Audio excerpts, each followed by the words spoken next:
Everyone, welcome back to my new blog. তো আজকে কিন্তু আমি যাচ্ছি গৌরবদের বাড়িতে ছট পুজোতে। তো আমি কিন্তু পুরো রেডি হয়ে গেছি। তো ওদের বাড়িতে কি হচ্ছে না হচ্ছে আমি সবই তোমাদেরকে দেখাবো, তো দেখতে থাকো। তো এরপর কিন্তু আমরা বেরিয়ে পড়েছিলাম গৌরবদের বাড়িতে যাওয়ার জন্য।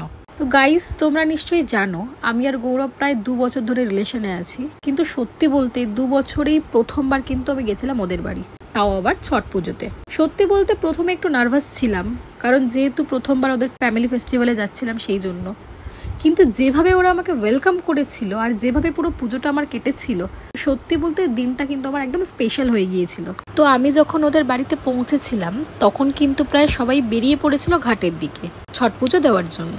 তাই আমিও ভাবলাম আগে বাড়িতে না ঢুকে সরাসরি ঘাটেই চলে যাই, কারণ ঘাটটা ছিল ওদের বাড়ির একদম কাছেই। সত্যি বলছি, জায়গাটা কিন্তু একদম সুন্দরভাবে সাজানো ছিল। আর শুধু গৌরবরা না, ওখানে আরো অনেকেই ছট পুজো করছিল। পুরো জায়গাটাই একটা ফেস্টিভ ভাইবে ভরে গিয়েছিল। তো তারপর কিন্তু মা ঘাটে নেমে পড়েছিল।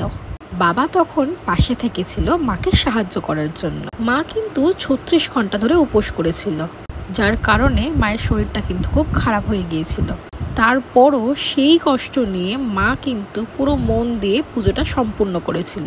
তো এরপর কিন্তু মা কুলোতে করে পূজার সামগ্রীগুলো নিয়ে নিয়েছিল। তারপর একে একে সবাই কুলোর সামনে জল ঢেলে কুলোকে প্রণাম করছিল। তো তোমরা হয়তো অনেকেই জানো না যে ছট পুজোর সময় সবাই কুলোর সামনে জল ঢেলে কুলোকে প্রণাম করে। এটাই হলো ওদের ভক্তি আর শ্রদ্ধার চিহ্ন। পূজার সামগ্রীর পবিত্রতা বজায় রাখার জন্যই কিন্তু এই জিনিসটা ওরা করে থাকে। তো সত্যি বলতে আমি কিন্তু জানতামই না যে ছট পুজো এমনভাবে হয় বা কিভাবে পুজো করা হয়। তবুও এই দৃশ্যটা কিন্তু সত্যি হৃদয়ে ছোঁয়া ছিল। তো তারপর কিন্তু একে একে সবাই কুলোর সামনে জল ঢেলে প্রণাম করেছিল। কাকি, ভাই, লালিদি, ভাগনা, ভাগ্নি। তো সবার পরে কিন্তু আমিও চলে গেছিলাম কুলোর সামনে জল দিতে। আর ঠিক আমার পরেই কিন্তু গৌরবও চলে গেছিল কুলোর সামনে জল দিতে। তো এরপর কুলোতে জল দেওয়ার রীতিটা সম্পূর্ণ হয়ে যাওয়ার পর মাকে কিন্তু একটা কলার কাঁদি দেওয়া হয়েছিল পুজোর জন্য।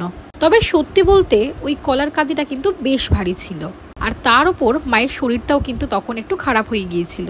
সেই জন্য মা কিন্তু প্রথমে কলার কাঁদিটা তুলতেই পারছিল না। তারপর অনেক কষ্ট করে ধীরে ধীরে মা কলার কাঁদিটা নিয়ে পুজো দিয়েছিলেন।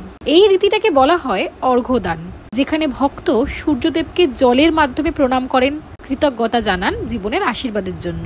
তো এইভাবেই কিন্তু পুরো পুজোটা কমপ্লিট হয়ে গিয়েছিল। তো এরপরে কিন্তু আমি সবার সাথে এখানে আলাপ করে নিচ্ছিলাম, আর বড়দেরকে কিন্তু আমি প্রণাম করে নিয়েছিলাম। তো সত্যি কথা বলতে ওনারা আমার সাথে এত ভালো ব্যবহার করছিল যে আমার কিন্তু একবারের জন্যেও মনে হয়নি যে আমি প্রথমবার গৌরবদের বাড়িতে গেছি। তো এরপরে কিন্তু প্রণাম করা কমপ্লিট হয়ে গেলে আমরা সবাই মিলে হেঁটে হেঁটে চলে গেছিলাম গৌরবদের বাড়িতে। তো সেখানে গিয়ে কিন্তু সবাই ঠেকুয়া বানাতে বসে পড়েছিল। তো সেই হিসেবে কিন্তু আমি ওখানে গিয়ে আর কোনো ভিডিও করতে পারিনি। আমি কিন্তু ছট পুজোতে ঘুরে বাড়িতে চলে এসেছি। তো আমার কিন্তু ভীষণ ভালো লেগেছে ছট পুজোটা, কারণ আমি কিন্তু এর আগে কখনো ছট পুজোতে যাইনি। তো ফার্স্ট টাইম আমি গেছিলাম ছট পুজোতে। সত্যি কথা বলতে আমার ভীষণ ভালো লেগেছে। আর গৌরবের ফ্যামিলিও ভীষণ ভালো। তো ওরা আমাকে ভীষণ ভালোবাসা দিয়েছে, আমার কিন্তু খুব ভালো লেগেছে। তো ফার্স্ট টাইম আমি গেছিলাম ওর বাড়িতে। এর আগে আমি কখনো ওর বাড়িতে যাইনি। আমি ভেবেছিলাম কোনো একটা অকেশন হলে তারপর আমি ওর বাড়িতে যাব। তো সত্যি কথা বলতে ছট পুজোর একটা অকেশনই, তো সেই হিসেবে আমি ছট পুজোতেই ওর বাড়িতে ফার্স্ট গিয়েছি। তো আমার কিন্তু বেশ ভালো লেগেছে। তো আজকে ব্লগটা এই অবধি। ব্লগটা ভালো লাগলে অবশ্যই একটা লাইক কমেন্ট করে দিও। দেখা হচ্ছে খুব তাড়াতাড়ি নেক্সট ব্লগের সাথে। বাই।